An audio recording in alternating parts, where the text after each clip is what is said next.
North Korea has expressed its commitment to complete denuclearization of the Korean peninsula and is not seeking conditions, South Korean President Moon Jae-in said on Thursday, as the United States vowed to maintain maximum pressure on Pyongyang. Moon said big-picture agreements about denuclearization, establishing a peace regime and normalization of relations between the two Koreas and the United States should not be difficult to reach through summits between the North and South, and between the North and the United States.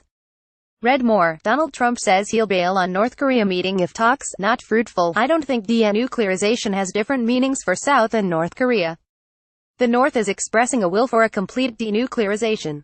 Moon said during a lunch with chief executives of Korean media companies, they have not attached any conditions that the U.S. cannot accept, such as the withdrawal of American troops from South Korea. All they are talking about is the end of hostile policies against North Korea, followed by a guarantee of security. North Korea has defended its nuclear and missile programs, which it pursues in defiance of UN Security Council resolutions, as a necessary deterrent against perceived U.S. hostility. The United States stations 28,500 troops in South Korea, a legacy of the 1950-53 Korean War. Watch. Trump promises tough stand on North Korea ahead of expected meeting with Kim Jong-un. North Korea has said over the years that it could consider giving up its nuclear arsenal if the United States removed its troops from South Korea and withdrew its so-called nuclear umbrella of deterrence from South Korea and Japan. South Korea announced on Wednesday that it is considering how to change a decades-old armistice with North Korea into a peace agreement as it prepares for the North-South summit this month. Reclusive North Korea and the rich, democratic South are technically still at war because the 1950-53 conflict ended in a truce, not a peace treaty.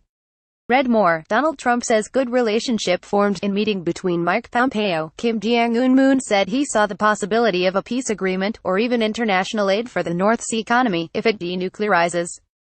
But he also said the inter-Korean summit had a lot of constraints, in that the two Koreas could not make progress separate from the North Korea-United States summit, and could not reach an agreement that transcends international sanctions. So first, the South-North Korean summit must make a good beginning, and the dialogue between the two Koreas likely must continue after we see the results of the North Korea-United States summit.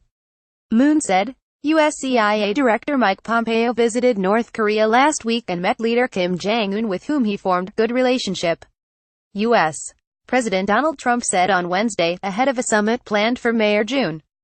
Trump said on Wednesday he hoped the summit would be successful, but warned he would call it off if he did not think it would produce results. Watch. Trump says U.S.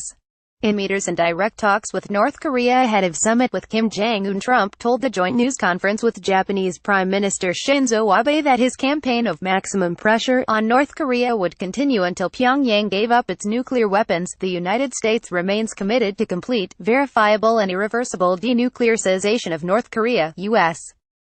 Armament Ambassador Robert Wood told a news conference in Geneva on Thursday ahead of a two-week conference on the Nuclear Non-Proliferation Treaty. In terms of the pressure campaign, things we are very interested in are maintaining the pressure, meaning enforcing sanctions, ensuring that the North is not able to get access to funds that help further his nuclear and ballistic missile programs. China's Foreign Ministry spokeswoman Hua Chunying told a regular press briefing in Beijing that China supported ending the state of war on the Korean peninsula. Read more. North-South Korea reportedly discussing plan to announce end of war following summit. China supports ending the war state on the peninsula at an early date, she said. As a party involved in the peninsula issue, China is willing to play an active role. Ahead of next week's summit, Seoul and Pyongyang will also complete the installment of a telephone hotline between the two leaders on Friday, directly connecting the South's Presidential Blue House and the North's State Affairs Commission, the South's presidential spokesman said. 6 top South Korean officials will accompany Moon to the summit, including his chief of staff, spy chief, national security advisor and unification, defense and foreign ministers, the spokesman said. North Korea, meanwhile, will hold a plenary meeting of its ruling party's Central Committee on Friday, state media KCNA said on Thursday. The meeting was convened to discuss and decide policy issues of a new stage to meet the demands of the current, important historic period. KCNA said.